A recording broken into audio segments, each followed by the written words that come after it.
How many careers do you think you'll have in your lifetime? Well, according to the U.S. Department of Labor, in the past, people have been having between 3 to 7 in their lifetime. 3 to 7 careers.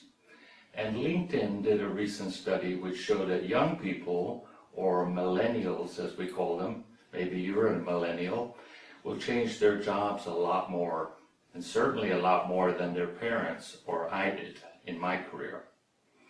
And the LinkedIn research suggested that millennials will even jump jobs 4 times before they reach the age of 32. And young millennials, who are the up-and-coming ones, will do that even more. That's nearly double the rate during my time. So in this session, rather than discussing all of the multiple career choices we might have or we need to make in our lifetime, we're probably better off talking about behavior, the kind of behavior that will make a success. What is the career behavior that will make us a success no matter what choice we make in terms of a career in the future? But let me first ask, what do you think? What is the secret to a successful career? Is it hard work? Is it luck? Is it skill or connections? Maybe it's your education, or maybe it's making the right career choices in the first place. So what do you think? What is it?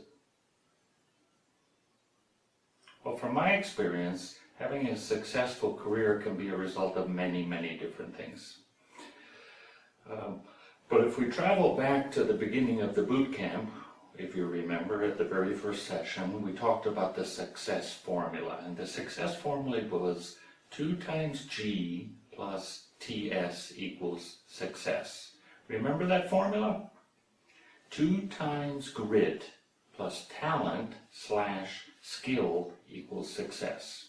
According to that formula, grit helps the most, but talent and skill also contribute to success. As you might imagine, it's really hard to teach grit, but we can all learn a lot about career skills. So the answer to the question we started with in the beginning of this video, what is the secret to have a successful career, is a very challenging one to answer. However, there are skills or weapons which you and I can learn which will increase the probability of success in our career. So let's talk about 6 weapons or skills that can help all of us to increase our chances of a successful career, whatever that career choice might be. Okay, are you ready? 6 weapons. And the 6 weapons were discovered by Professor Robert Cialdini at Arizona State University in the US. And Professor Cialdini uncovered through his research these 6 powerful weapons which can be deployed by anyone during their career. And furthermore, he scientifically proved that they work. And the good news, according to Professor Cialdini, is that they can be used in many types of careers, no matter what they are. And now I'm going to introduce the 6 career weapons. But first, a word of caution, and this is serious. If you use those 6 weapons in an unethical way, you might see some short-term wins in your career, but in the long run, certainly, you're going to lose. So please drive carefully with the 6 career weapons. And that's a serious statement because they can be used as manipulative devices. Okay, now it's time to introduce the 6 weapons along with practical examples for each one. The first career weapon is called reciprocity. And if that's a hard word to remember or it's unfamiliar to you, think about the word exchange.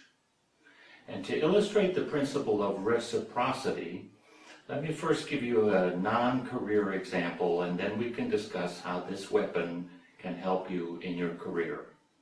So here's a non-career example. Imagine for a moment that you're in a food store.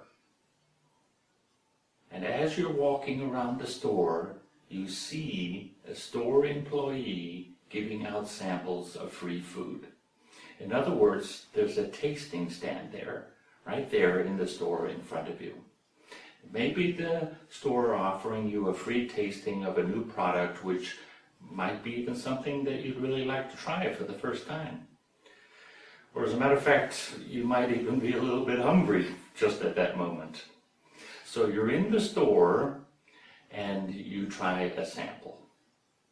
They're giving it away free, and it's quite nice because getting anything for free would make anybody happy.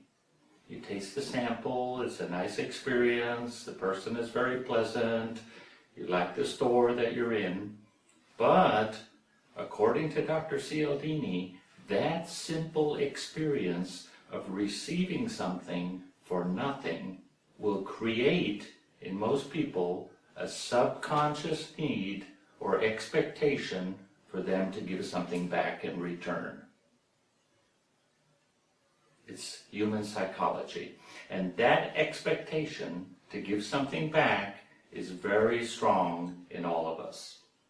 And that expectation often will lead us at some point or another in the future to offer something back in return to the person or organization or company that gave us that. And this is what Professor Cialdini means by reciprocity or exchange. Right? For the food store, the giving back might mean that you buy the product, you taste it. Thank you, I'll buy that. Or you go to that store more often, you favor them with your money and purchasing behavior in the future. And that is what reciprocity or exchange is all about. But that weapon can also be used in your career. And here's an example. Okay, I'll give you an example. One of the most valuable things you can give anyone in your workplace is to help them.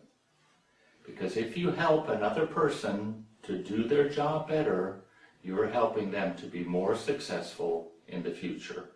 And when you help them to be more successful, the reciprocity weapon is triggered. So one of the best ways that you can do that in your career is by giving people useful information. By giving information to someone first, you generate a feeling of gratitude in that other person. And that feeling, in many cases, will eventually cause that other person to want to reciprocate. In other words, to give something back. It works. Now here's a practical example of how you might use the exchange or reciprocity weapon in your career. Imagine for a moment that you have just finished a job interview at a company. You go home and you relax and you de-stress and you decide to write a letter or an email to the person who interviewed you. In that email, you thank them for the interview in a polite way. But also, you pick out one thing about the company which the interviewer mentioned during your discussion. And in your email, you describe some ideas you have about that thing or matter, which you would like to share with that person, if and when they might be available to talk again.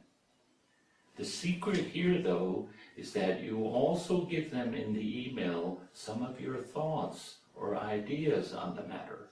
For example, a solution to a problem they might be facing, or an observation you made during the interview process that might help them improve that process in the future. Something of value.